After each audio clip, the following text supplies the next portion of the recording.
શ્રી ગુરુદેવ દત્ત.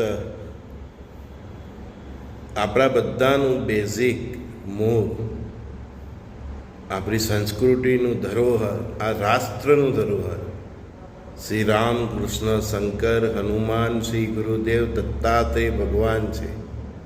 આપણા ઋષિઓ, સંતો, અવધૂતો જે થઈ ગયા તે છે. 27 ગ્રહ, 9 ગ્રહ, આ આપણું બધું બેઝિક છે. ને આની વિરુદ્ધ જે કંઈ પણ લોકો, જે કંઈ પણ સંસ્થાઓ જે તમને આની વિરુદ્ધ લઈ જાય છે, તમે તો નાદાન છો, ભોળા છો, એટલે તમને તો માનો કે કંઈક નહીં થશે, ભગવાન માફ પણ કરી દેશે. પણ જે લોકો આ પંચમહાભૂત તત્વો, બરાબર ને, આજે તમને મેં કીધું રામ, કૃષ્ણ, શંકર, હનુમાન, શ્રી ગુરુદેવ દત્તાત્રેય ભગવાન, બરાબર, એની વિરુદ્ધ લઈ જાય છે, એની વિરુદ્ધ તમને કરવાનો પ્રયત્ન કરે છે. આપણી સંસ્કૃતિ અને આપણા સંસ્કારથી વિરુદ્ધ જીવવાની જે તમને પ્રેરણા આપે છે, શુદ્ધ સાત્વિક જીવન અને ચરિત્ર સાથે સમાધાન કરવાની જે તમને પ્રેરણા આપે છે, જે દિશામાં લઈ જાય છે, એ બધી વ્યક્તિ, એ સંસ્થાઓ, એ રાષ્ટ્રો, એ નેતાઓ, પછી ભારતના હોય કે ભારતની બહારના હોય, એ બધાની હાથે હિસાબ આ 2030-31 સુધીમાં થવાનો છે. ફાઇનલ હિસાબ 2034 સુધીમાં થઈ જશે. 2038 સુધી સ્વર્ણયુગ છે. અને જે કંઈ પણ બાકી, તે પછી પણ બચેલું કચેલું હશે ને, તે મહાદેવ 2040 સુધીમાં પૂરું કરી દે એવું ગુરુ પ્રેરણાથી મને લાગે છે. તો સંજય બોધીવાલાના સર્વે સખાઓ મિત્રોને પ્રણામ. હજુ પણ કહું છું, આપણી સંસ્કૃતિ, આપણી સનાતનની જે ધરોહર છે એની સાથે જોડાઓ એમ. કારણ કે મૂળ વગર વૃક્ષનું કોઈ અસ્તિત્વ હોતું નથી. આપણે બધાએ આપણા મૂળ સુધી જવું જ પડશે, તમે હોય કે હું હો, બરાબર. અને જ્યારે તમે તમારા મૂળ સુધી પહોંચી જશો, તમને તમારા જીવનના દરેક પ્રશ્નોનો ઉત્તર મળી જશે.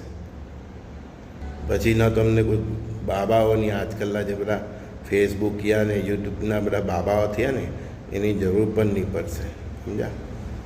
એક સમય એવો આવી રહેલો છે, વિશ્વ વિચાર ક્રાંતિ. અમે આ અભિયાન 1990-92થી લઈને બેઠેલા છે, પેજરના જમાનાથી, બરાબર.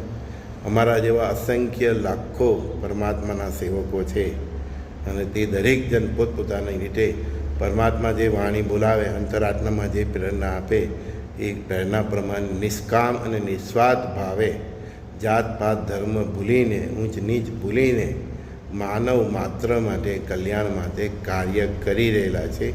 અને પરમાત્માની ઈચ્છા પ્રમાણે જ આ બધું થઈ રહેલું છે.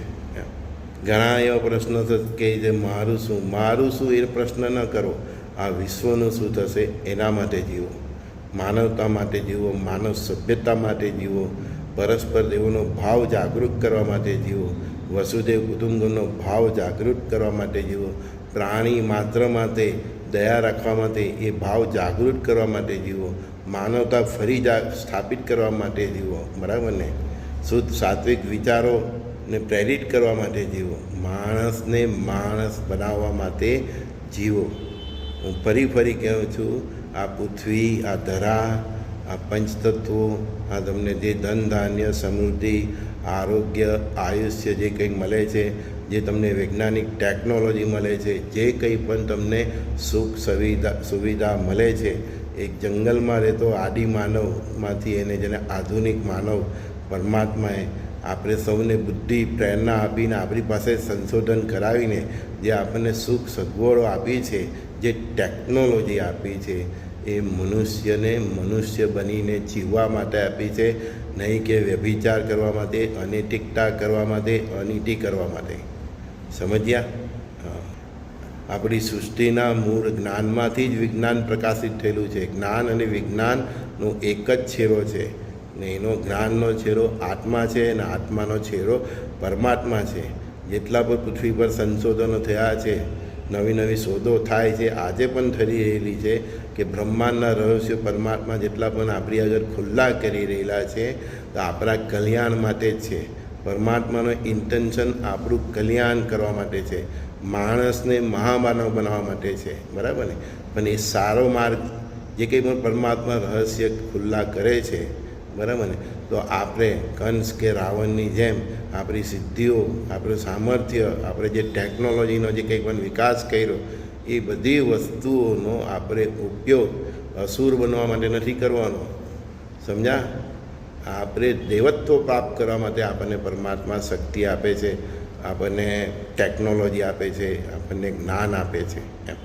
જેમ કે પરમાણુ એની શોધ થઈ, એની શક્તિની શોધ થઈ, તો આપણને એનો ઉપયોગ સદુપયોગ શું છે કે આપણને બધાને વીજળી મળી રહે. એ સિવાય એના ઘણા સદુપયોગ છે. એનો દુરુપયોગ શું થશે? આપણે એકબીજા પર જે અણુબોમ્બ, પરમાણુ બોમ્બ નાખીએ એ. એટલે મનુષ્યને પરમાત્માએ શક્તિ, સામર્થ્ય, જ્ઞાન આપ્યું છે, તે નવસર્જન કરવા માટે આપ્યું છે, એને સ્વર્ગ જેવું સુખ અહીં પ્રાપ્ત કરવા આપ્યું છે. પણ સ્વર્ગ જેવું સુખ પ્રાપ્ત કરો, પરમાત્માની એમાં ઈચ્છા છે કે તમે ખૂબ સુખી થાઓ, ખૂબ ટેકનોલોજીવાળા થાઓ એમ, સમજ્યા. તમે ટાળી પાડો ને નળમાંથી પાણી આવે એટલા તમે થાઓ.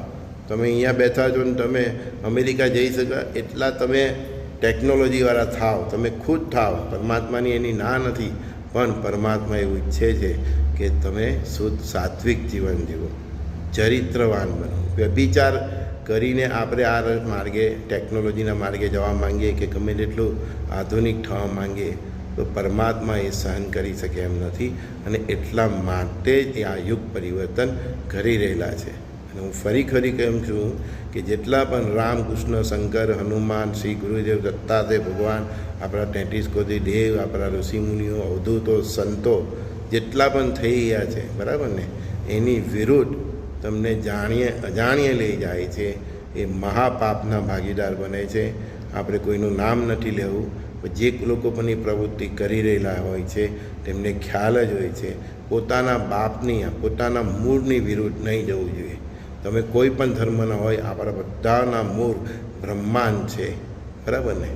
અને બ્રહ્મ સત્ય, જગત મિથ્યા, આપણે એમને એમ નથી બોલતા.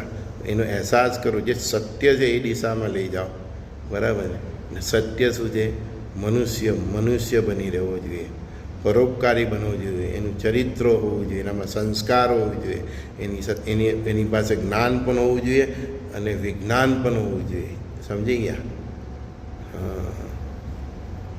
યુગ પરિવર્તનનો આ જ પાયો છે.